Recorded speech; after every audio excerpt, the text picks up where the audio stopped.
하나님 말씀은 역대하 4장 11절에서 22절까지의 말씀입니다. 역대하 4장 11절에서 22절입니다.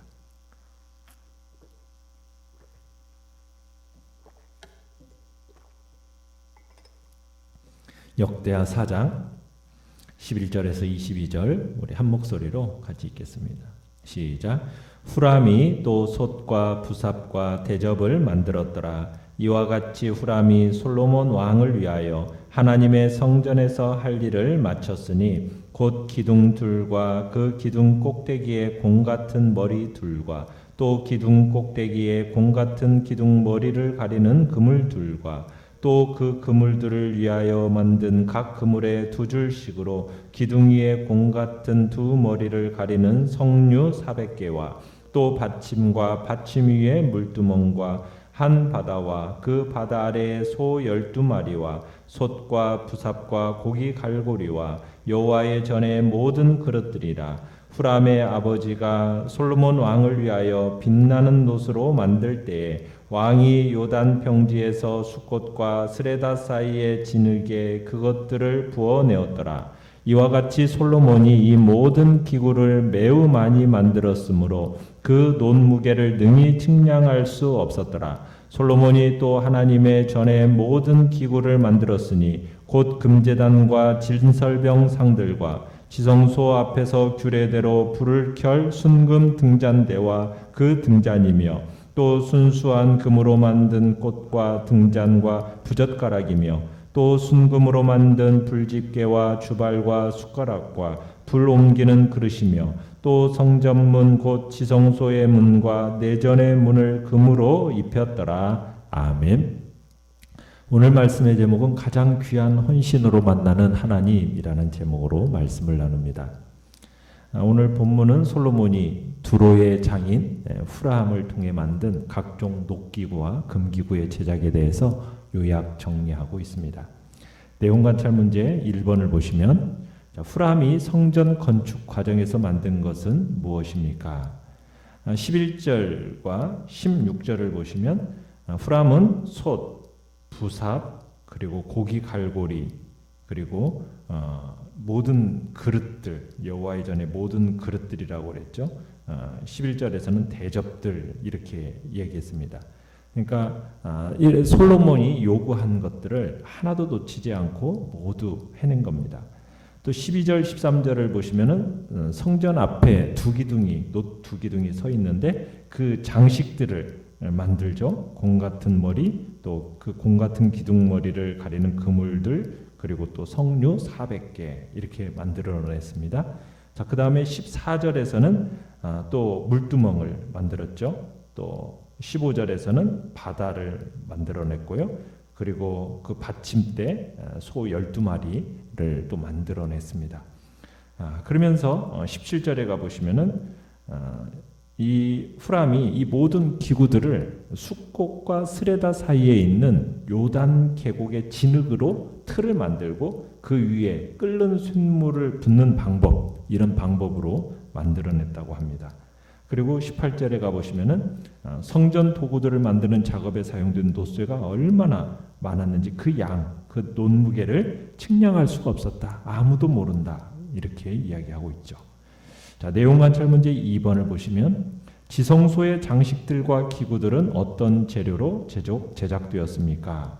19절에 가보시면은 금제단을 만들었죠. 그리고 진설병을 놓는 상들을 만들었고요. 그 다음에 20절에 가보시면은 등잔을 만들고, 그리고 21절에서는 꽃장식, 그리고 부집게, 부젓가락, 또 22절에 가보면은 또 향의 심지를 다듬는 불집게를 만들고요. 그 다음에 주발, 그러니까 대접, 또 숟가락, 불 옮기는 그릇, 또 지성수의 문짝, 또 성전 본관의 분짝, 자, 이런 것들을 만들었는데, 자, 이 지성소의 장식들과 기구들은 자, 모두 무엇으로 만들어졌다고 얘기하고 있습니까? 금으로, 모두 금으로만 만들어졌다, 이렇게 설명하고 있습니다. 자, 연구와 묵상 문제 3번을 보시면 자, 지성소의 장식들과 기구들은 왜 순수한 금으로 제작되었을까요? 지성소의 이 장식물과 기구들이 금으로 제작된 것은 그곳이 가장 거룩하기 때문입니다. 지성소는 어떤 곳입니까? 하나님의 임재가 있는 곳이에요. 어떻게 보면 이스라엘 백성이 하나님과 만나는 가장 거룩한 곳, 그것이 지성소인데 그 하나님을 만나는 그곳을 금이라는 어떻게 보면 가장 귀한 헌신을 사용하고 있음을 우리가 보게 됩니다. 그러니까 하나님 앞에 헌신하는 것. 하나님은 당신을 위해 헌신하는 자를 결코 모른다 하지 않으십니다. 그 헌신에 대해서 하나님은 더 풍성한 것으로 갚아주시는 은혜로우신 분이라는 것을 여러분이 믿으시길 바랍니다. 우리는 이런 사실을 통해서 우리가 진정한 투자가 무엇인지를 배워야 하는 거죠. 우리가 하나님을 향해서 열린 마음 또 자원하는 심령으로 모든 것을 하나님께 드리는 자, 이 사람이 진정 부요한 자이라는 겁니다. 왜요? 하나님은 모든 축복의 근원이 되시고 하나님은 당신이 기뻐하는 자에게 풍성한 은혜를 베푸시는 분이시기 때문입니다. 세상 사람들은 이 땅에서 많은 것들을 손에 쥐고 살아가느냐, 얼마나 내가 이 땅에서 많은 것을 내 손에 쥐느냐, 여기에 절대적인 관심을 갖고 살아갑니다. 얼마나 내가 많은 것을 소유하였느냐에 따라서 행복이 결정되는 것처럼 여기면서 우리가 세상 사람들이 그렇게 살아간다는 얘기입니다. 그러나 성경에서 말하는 진정한 부요한 자는 누구입니까? 그렇게 많은 것을 소유한 자가 진정 부요한 자이겠습니까? 성경에서는 그렇게 얘기하지 않습니다. 아무리 많은 것을 가지고 있다 할지라도 자기 것만 챙기고 하나님께 드릴 것이 없는 자를 가리켜서 그는 어리석은 자라고 얘기합니다. 그죠? 예수님의 그 비유 중에서 그 어리석은 부자, 많은 것들을 얻어서 창고를 지으면서 거기다 쌓아놓고 내 영혼아 잘 먹고 잘 쉬자, 그렇게 말하는 그를 향해 우리 주님은 뭐라고 얘기하고 있습니까? 어리석은 자라고 얘기하고 있는 겁니다. 도리어 자기 것만을 그렇게 위해서 살아가는 자들을 도리어 곤고한 자, 가난한 자, 벌거벗은 자, 그런데 그 수치스러움을 보지도 못하는 눈먼 자, 성경은 그렇게 얘기하고 있는 거죠. 그러니까 세상 모든 사람들이 소유하기를 원하고 추구하는 그 어떻게 보면은 그 가치라고 여겨지는 금, 이 금이라는 보화, 이 금이라는 것을 자기 손에 쥐고 소유하고 있다. 우리는 그것을 굉장히 부러워하고 연연해야 합니다. 그러나 그럴 필요가 없다라는 거예요. 성도에게 있어서는 천상의 영원한 것을, 그런 것을 보지 못하는 그런 자가 아니지 않습니까? 이 땅에 있는 것, 불타 없어질 이 세상의 것들만을 생각하고 집착하며 살아가는, 어떻게 보면 세상의 그런 사람들을 향해서 불쌍히 여기는 마음을 가지는 사람이 바로 우리가 돼야 되는 거죠. 하나님 앞에 진정으로 드리는 헌신. 그래서 예수님께서는 우리에게 재물과 또 소유와 부유에 관련해서 말씀하실 때 이런 말씀을 주셨죠. 너희를 위하여 보물을 어디에 쌓아두지 말라? 땅에 쌓아두지 말라. 거기는 좀과 동록이 해하며 도둑이 구멍을 뚫고 도둑질하느니라. 오직 너희를 위하여 보물을 어디에 쌓아두라? 하늘에 쌓아두라. 거기는 좀이나 동록이 해하지 못하며 구멍을 뚫지도 못하고 도둑질도 못하느니라. 그러니까 주님께서는 우리가 추구해야 할 기업과 삶의 소망이 어디에 있는가, 그걸 확인하기를 원하시고 우리에게 말씀하신 거죠. 성도의 궁극적인 소망의 장소가 어디냐는 겁니다. 그건 바로 천국이죠. 하늘의 영원한 가치를 위해서 살아가란 얘기입니다. 영원한 소망을 위해서. 오늘도 하늘의 보화를 쌓아두는 그런 축복된 우리의 삶이 되기를 간절히 바랍니다. 자, 느낀 점 4번을 보시면 하나님을 만나는 지성소에서 가장 귀한 헌신이 사용된 것을 보며 무엇을 느낍니까? 하나님을 만나는 곳. 여러분, 여기가 어떻게 보면 가장 가치 있는 것이요, 귀하고 정말 여러분의 삶에 있어서 최고의 투자를 할 만한 그런 곳이라고 여러분은 느껴지십니까? 그렇다면 이러한 헌신은 참으로 당연하다라는 겁니다. 하나님과의 만남, 하나님과의 만남이라는 것, 말씀의 시간, 기도의 시간, 이것은 어떻게 보면은 우리의 인생 속에서 정말 가치 있고 귀중하게 여기는 그런 시간이요, 그런 만남의 장소로 여기느냐, 이것은 우리의 삶에 있어서 참 중요하다라는 거예요. 어떻게 보면 이것은 눈에 보이지 않는 영역입니다.